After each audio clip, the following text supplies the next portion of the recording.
Exactly वहां पर जो कुछ हो रहा है इसके बारे में तो भाई गोविंद जी ने पूरा कुछ डिटेल में बता दिया और अनुपम जी भी जुड़े अपने साथ। मैं इसमें थोड़ा सा इसको और बृहत्तर रूप में देखना चाहता हूँ। मुझे याद है 1972 की बात है, जब मैं कॉलेज में था और हमने हरिशंकर परसाई जी को बुलाया था मुख्य अतिथि के रूप में अपने एनुअल फंक्शन में। उन्होंने एक बात कही थी, उन्होंने कहा था कि भारत का सबसे खराब ग्राहक अगर कोई है तो छात्र है। वो ऐसे कि वो जितनी फीस देता है उतना तो कॉलेज से और अपने शिक्षकों से काम ही नहीं लेता। जो शिक्षक काम नहीं करता या हम जितनी खराब शिक्षा किसको देते हैं उससे छात्र बड़े खुश रहते हैं। तो आप जितनी फीस दे रहे हैं, आपके माता पिता दे रहे हैं, उसको पूरा पैसा आप वसूल कीजिए। ये इसके कारण एक ऐसा कुछ हो गया कि पिछले कुछ सालों में आप देखिए इसके इसका जो दूसरा आयाम ये है कि हम बहुत ही खराब शिक्षा व्यवस्था तैयार कर चुके हैं। आप जानते हैं कि दुनिया के लगभग 100 जो बेस्ट रैंकिंग जो शिक्षण संस्थान है उनमें भारत कहीं पर नहीं है।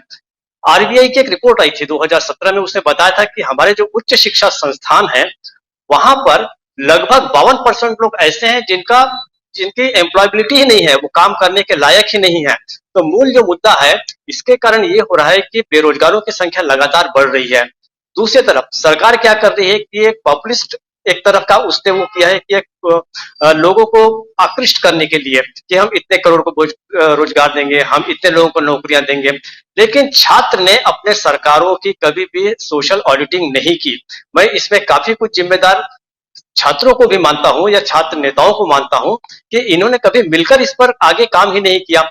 इसलिए आप देखिए लगातार स्कूल बंद हो रहे हैं पूरे देश में। वो किसी भी पार्टी की सरकारें हो, स्कूल बंद हो रहे हैं, शिक्षकों की कमी है।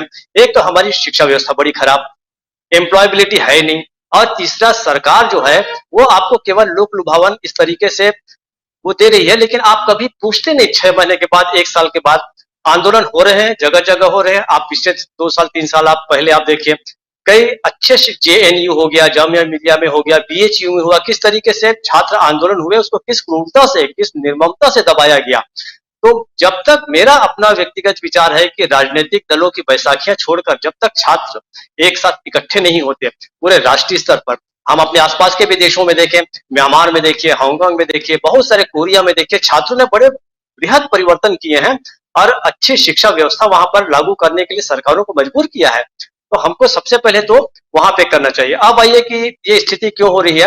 एक तो हुआ यह कि कोरोना के कारण जिस प्रकार से बेरोजगारी बढ़ी है उसके कारण पाइलअप बहुत हो गया। पहले हर साल जितने निकलते थे बेरोजगार निकलते थे, हमारे बेरोजगार से ज्यादा हम कहें कि जिन्हें रोजगार की जरूरत है उनकी संख्या लगातार बढ़ रही है।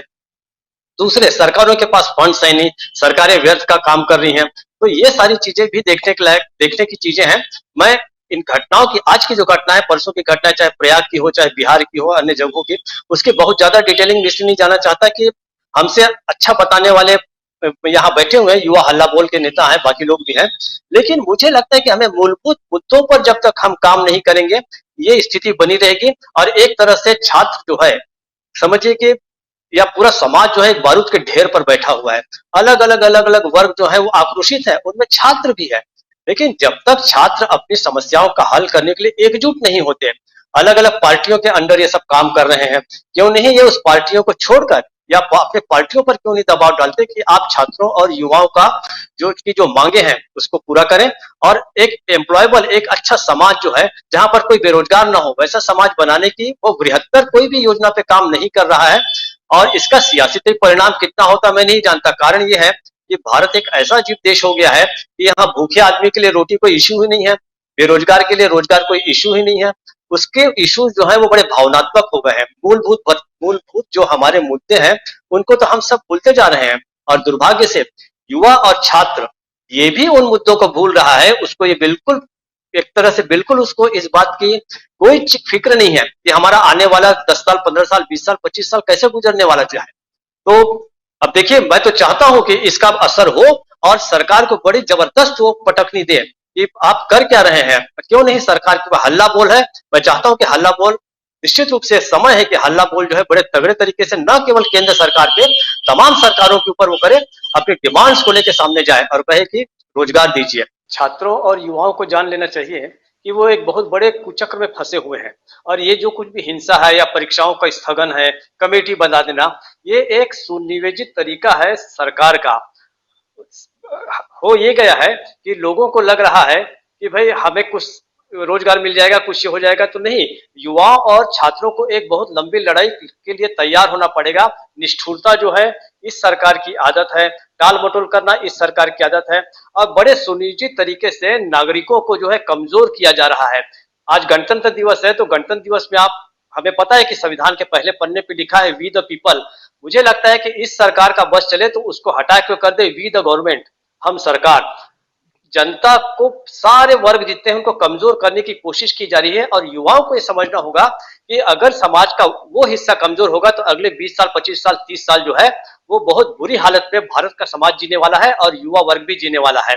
केवल विवेकानंद की बात कर देने से या युवा शक्ति साल मना लेने से कुछ नहीं होने वाला है।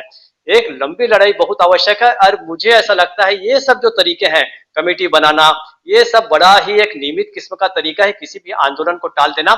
गोविंद जी सही कह रहे हैं कि ये चुनाव को देखते हुए है, और मुझे लगता है कि छात्रों को, युवाओं को अड़ जाना चाहिए। रोजगार की बात करें, ये सबसे पहले तो उन्हें इस भ्रम से बाहर निकलना पड़ेगा। ये जो भावनात्मक मुद्दे हैं ये भारत को शक्तिशाली बनाएंगे, नहीं, भारत को शक्तिशाली युवा वर्ग बनाएगा। विवेकानंद ने कहा था लगभग 100 साल पहले कि भारत जो है 100 साल बाद जागृत होगा, वह तब जब यहाँ का युवा जागृत हो जाएगा। तो युवा जागृत तब होगा जब इन इश्यूज को समझने की कोशिश करें। मुझे बड़ा दुख होता है जब मैं देखता हूं कि हमारा युवा वर्ग और छात्र वर्ग जो है उन पॉलिटिकल पार्टीज के पीछे पीछे जा रहा है, या उन धार्मिक कृत्यों में लगा हुआ है जिसके कारण उनका कोई भविष्य नहीं सुधरने वाला है। मेरा गोविंद जी से निवेदन है कि इस आंदोलन को, इस लड़ाई को आगे ले जाए। देश आपके साथ है, किसानों का साथ दिया है, किसानों से हम सबको प्रेरणा लेनी चाहिए कि अहिंसक होकर किस तरीके से उन्होंने इस अपने निर्णय तक लड़ाई को पहुंचाया। ये हम शुभकामनाएं देते हैं आपको। हल्ला बोल जो है, ये आंदोलन खूब आगे बढ़े, सारे देश में फैले, और जैसा कि अमरेंदु जी ने कहा कि ये शुभ संकेत है, निश्चित रूप से शुभ संकेत है। इस देश को कोई नहीं सुधार सकता, सिर्फ युवा शक्ति सुधार सकती है, और उसको अपने लिए ही सुधारना पड़ेगा। हमारी पीढ़ियां तो अब जा रही हैं धीरे धीरे, अगला जो 20 साल, 25 साल, 30 साल जो इस देश को कमजोर करने के लिए युवा शक्ति को कमजोर किया जा रहा है, ताकि गवर्नमेंट मजबूत हो, पॉलिटिकल पार्टीज मजबूत हो, ये समझ लेना बहुत आवश्यक है। ये शायद कुछ ज्यादा बड़ी बड़ी बातें हो सकती है, लेकिन मुझे लगता है कि ये वस्तु स्थिति है। अगर हम इस चीज को नहीं समझे, सत्ता का कुचक्र, उस सत्ता के कुचक्र में अकेली सत्ता नहीं है, विपक्ष भी शामिल है किसी न किसी प्रकार से, सारे राजनीतिक दल उसमें शामिल है। तो इस कुचक्र से, इस खेल से बाहर आना और सरकार को चैलेंज करना छात्रों और युवाओं का काम है। मुझे ऐसा लगता है राजू जी, ये बहुत क्रूशियल पॉइंट पर खड़े हैं, और इस बिंदु से अब आगे बढ़ना होगा, और इस राष्ट्रीय स्तर पर इसे ले जाना चाहिए। और रोजगार और अच्छी शिक्षा, ये मांग ही प्रमुख होनी चाहिए। इतना ही मेरा कहना है।